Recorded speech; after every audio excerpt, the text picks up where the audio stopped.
Sounds good. Yeah. Well, she's the boss. Mhm. I think Beth said 40. She usually knows what she means. There's probably something else coming up.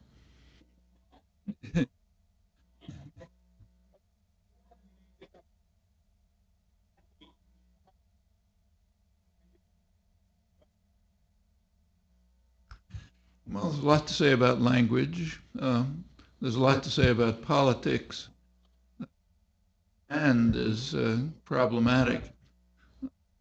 There are some elementary things that you can say language and politics, but it doesn't require knowing much about language or much about politics. So, uh, what George Orwell called doublethink, significant aspect of language and politics. His point was that it's possible to keep, in fact, common, to keep two contradictory ideas in mind and believe both of them. Well, the contradictory ideas are expressed in language. So what? Oh, oh, you're doing simultaneous translation? You want me to slow down? Okay,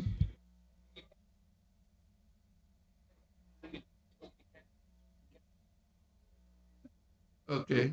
I'll start over then, since it's only been 2 minutes. Uh, shall I do it sentence by sentence, paragraph by paragraph? So there's a lot to say about language. There's a lot to say about politics. There's a problem with the word and. How are they connected? There are some connections, but the only ones I know are pretty straightforward and do not require very much understanding either of language or of politics.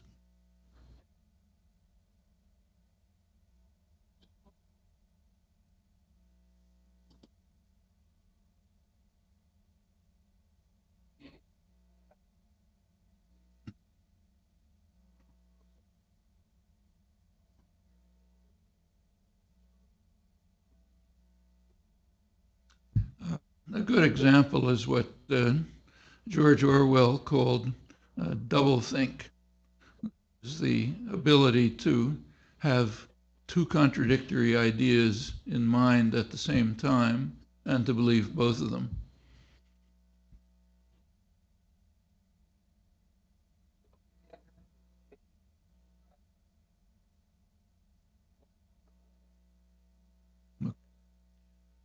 Doublethink, the ideas that are contradictory, of course, are expressed in language. So you have two beliefs expressed in language which are contradictory, and you believe both of them. It's a very common feature of political life. In fact, it's almost the definition of a successful politician.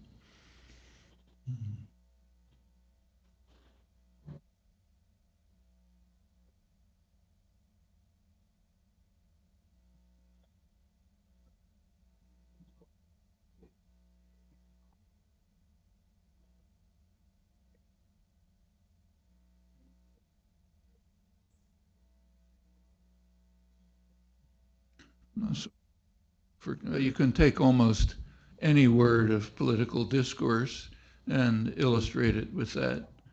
So, say, take the word democracy. Every political leader says we love democracy, we want to bring democracy to the world. But if you look at every particular case, they want to prevent democracy for very good reasons. Democracy means losing power. It means losing power to popular engagement.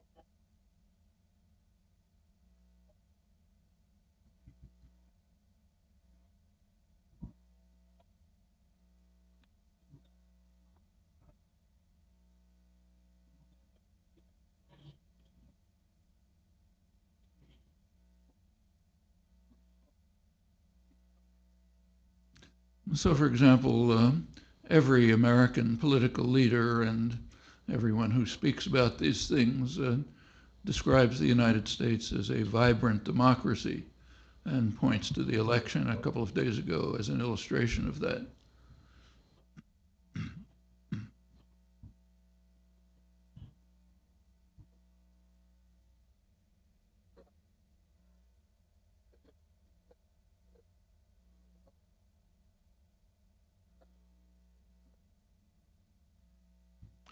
Uh, but anyone who looks at the election can see immediately that it's very far from an election in which the public participates on issues that concern them.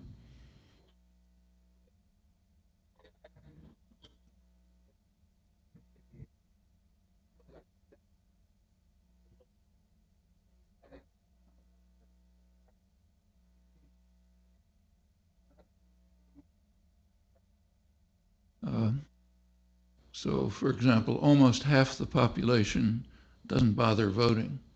And if you look at the almost half that doesn't bother voting, it's the lower half in income and wealth level.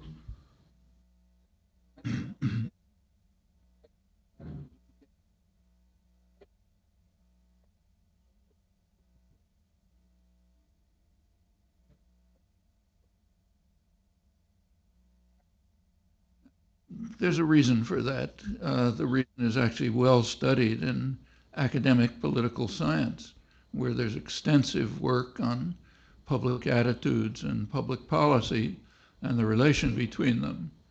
And what they find is that the lower 70% in income and wealth have no influence whatsoever on policy.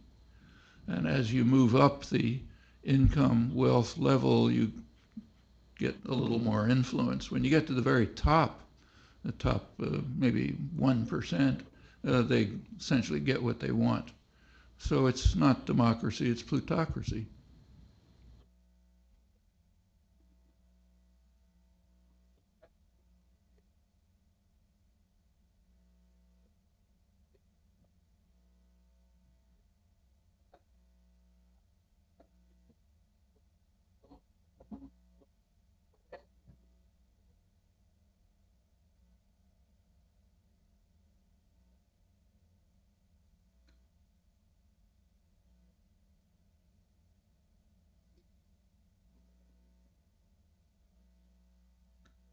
And you can, so the lower 70%, and in fact much higher than that, just don't see much point in voting because their opinions don't matter anyway.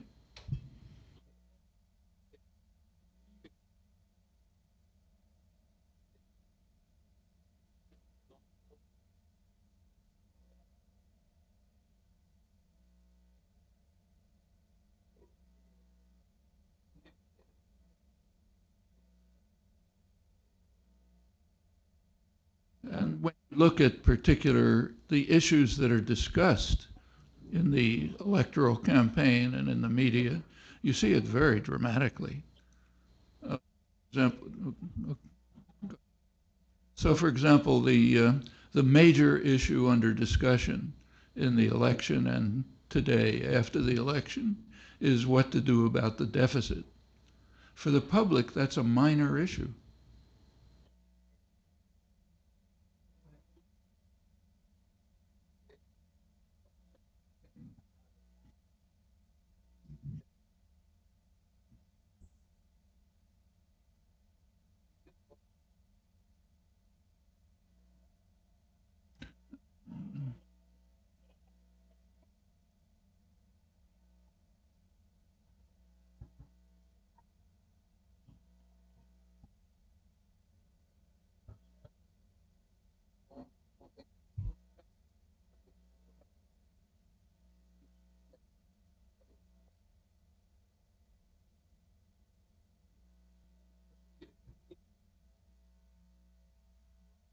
Uh, for the public, the issue is lack of jobs, not the deficit.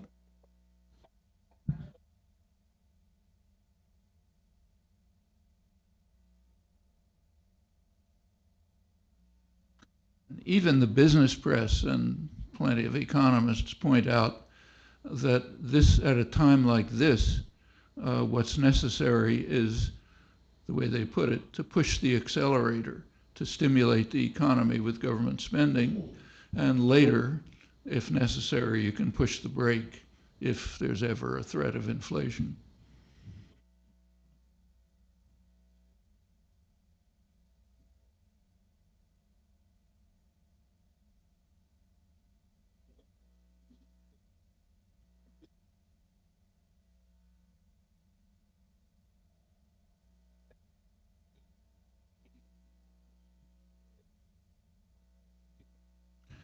But the banks, the investment firms, the very rich, they are worried about the deficit. So therefore, the entire discussion is about the deficit.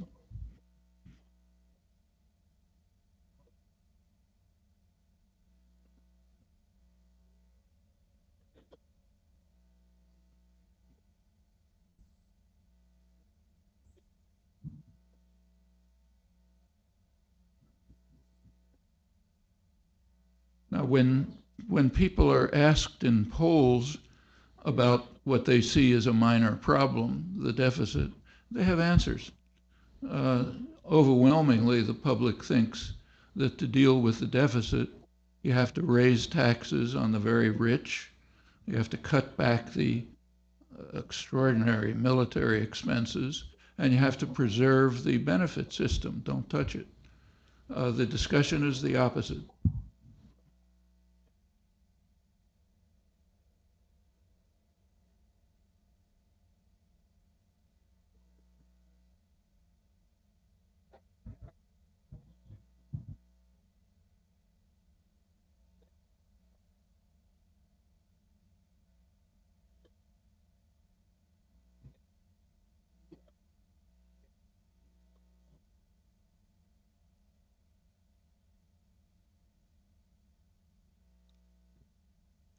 I can easily go on, but to get back to language and politics, this is a perfect example of doublethink.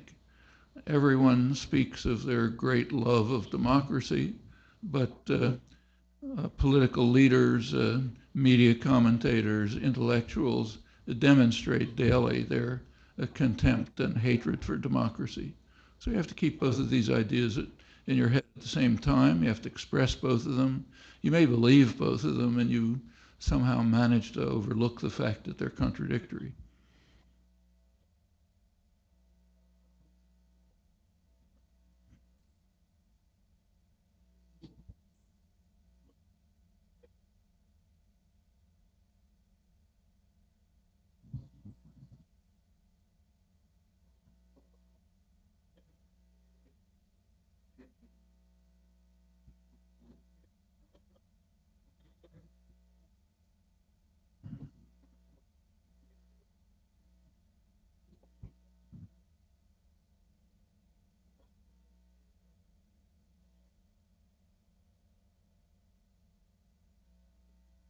There are, I'll just give one example in another domain.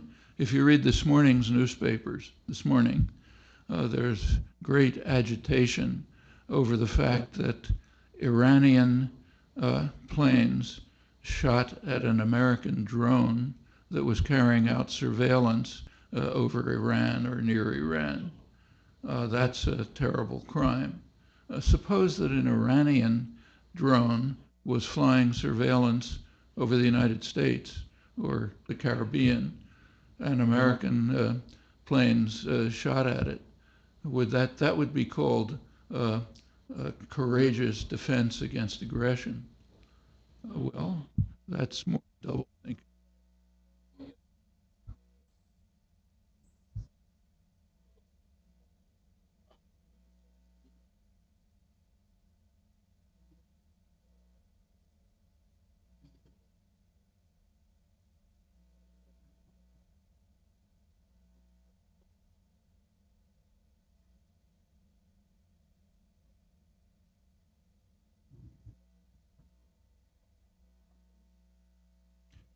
And as an experiment, you can run through the words and phrases that are used in political discourse.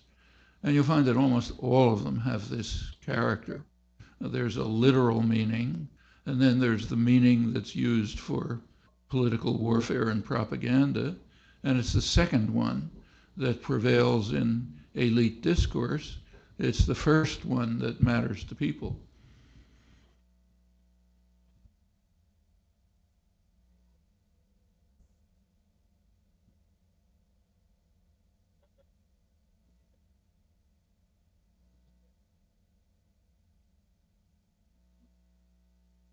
Uh, there are there are many other kinds of relations between language and politics. So, for example, take the country Haiti. In Haiti, an overwhelming majority of the population speak Creole. Creole is as much a language as English is, but it's the language of the large majority. The elites and the educated speak French. So therefore, French is the official language. When you study in the schools, you have to study French. Uh, if there's documents, they have to be in French. So the language of the very rich and the elite and those with Western orientations, often white, that's the language that has to be imposed on the population, even though their own language happens to be a different one, namely Creole.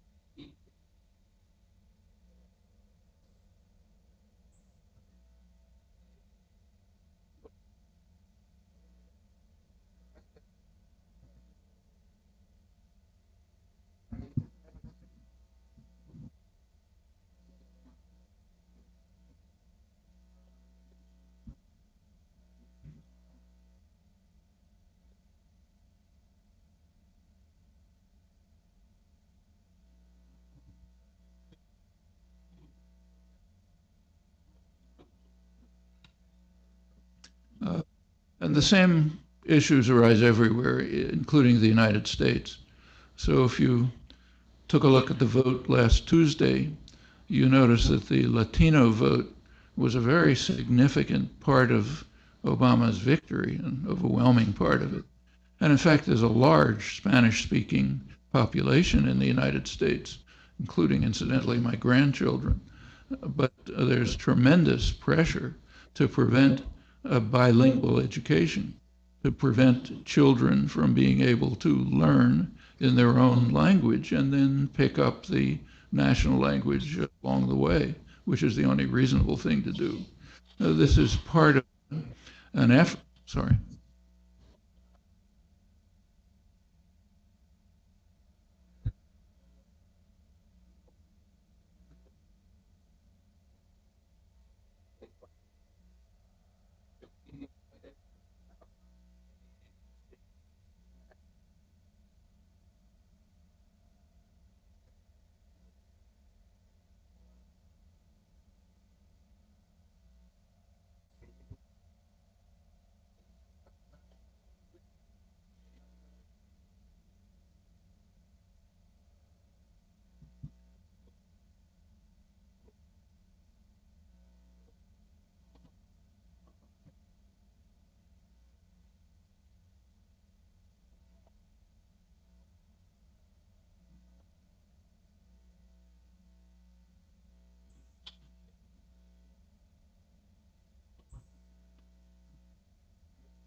All of this is, should I go on? Yeah.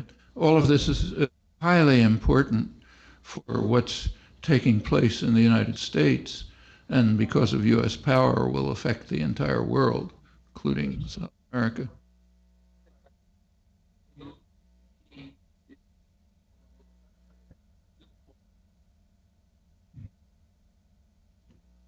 If you look at political commentary in the United States today and for the last few days, you'll see one major theme running through it.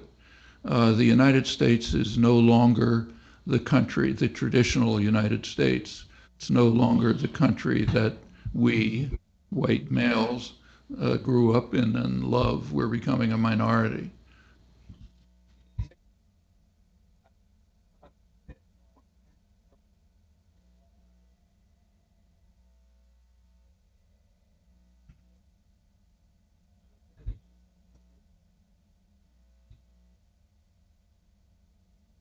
If you took a look at the maps that were the electoral maps that were published the day after the election with red and blue, you'll notice that it's the Civil War. The red is the South, the blue is the North. Yeah.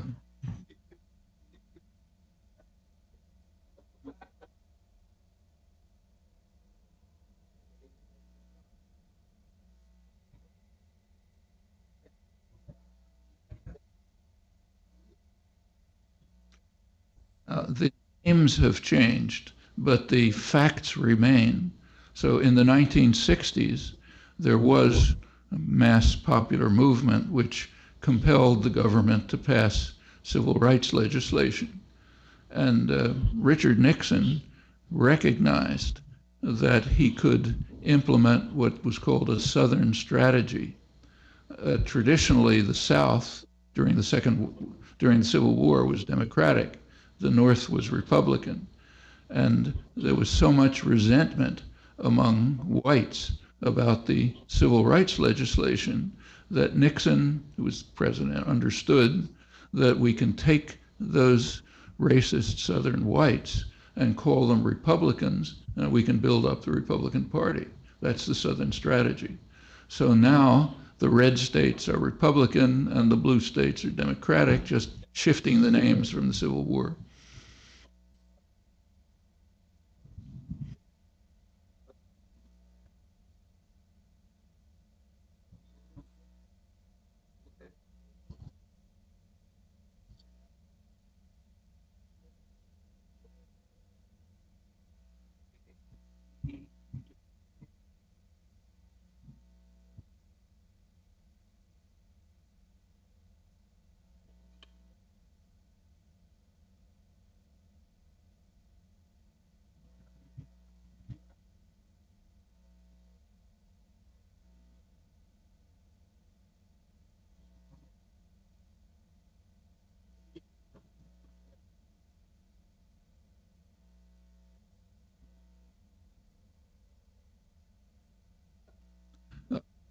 There's another very interesting fact about the demography of the election, who voted and how, which isn't discussed.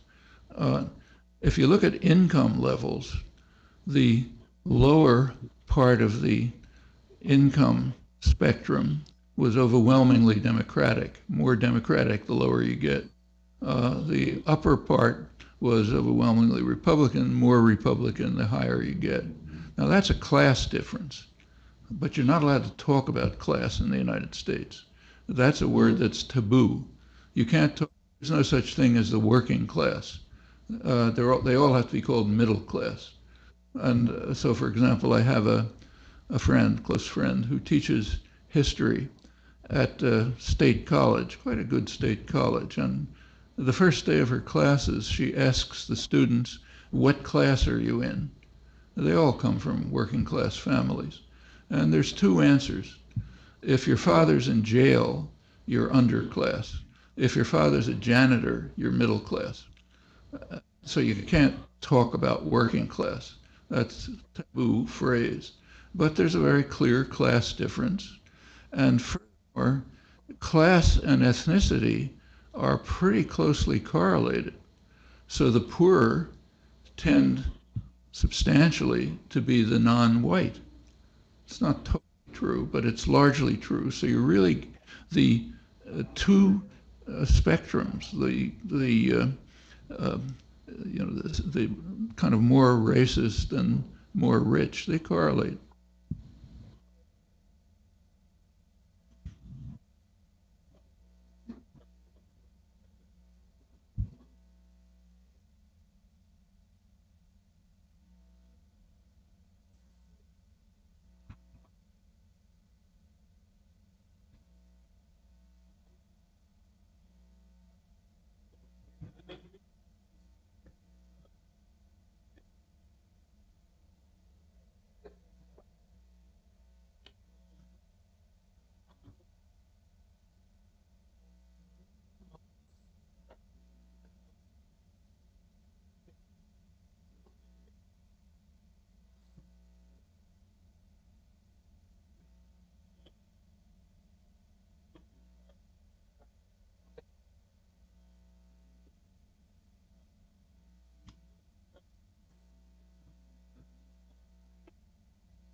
all of this has very, very great significance for what's happening internationally, and in particular, what's happening to Latin America. Uh, the world is changing. The old imperial powers, the white, which are white and rich, are losing over the world. Uh, yeah.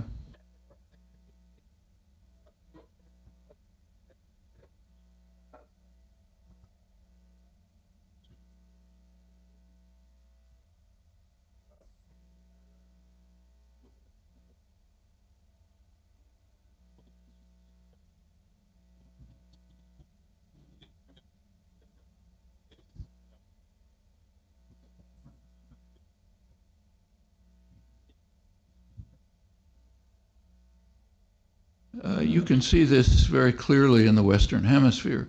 So you'll recall that about a year ago there was a hemispheric conference in Cartagena. Uh, and if you look at the outcome of that conference, it was dramatic. There were several major issues. On every major issue, the United States and Canada were isolated against the rest of the hemisphere.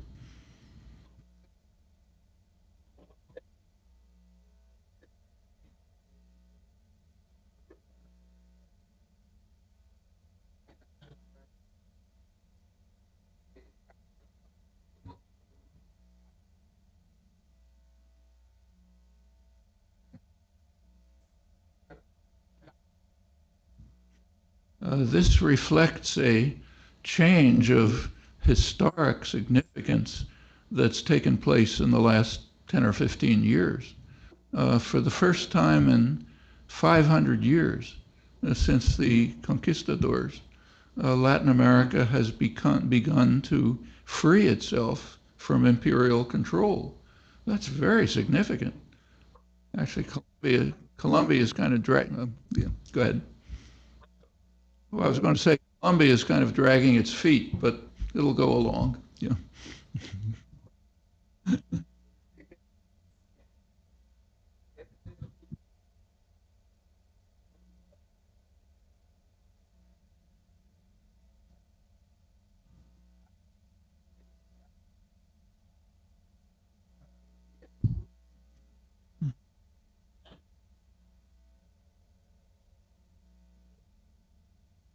All of this is reflected within the United States in the passionate fears that we're losing our country. The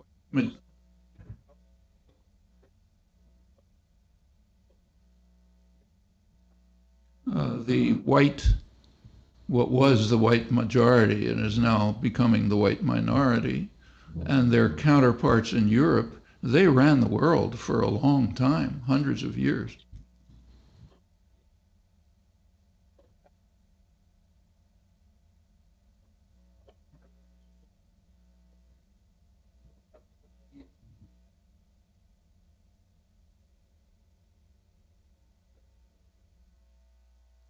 I'll just give I'll give just one final example. Last week, I was in Gaza and Egypt, and the relation of the imperial West to Gaza and Egypt is quite striking. Gaza is the biggest prison in the world. There's 1.5 million people crammed into a prison.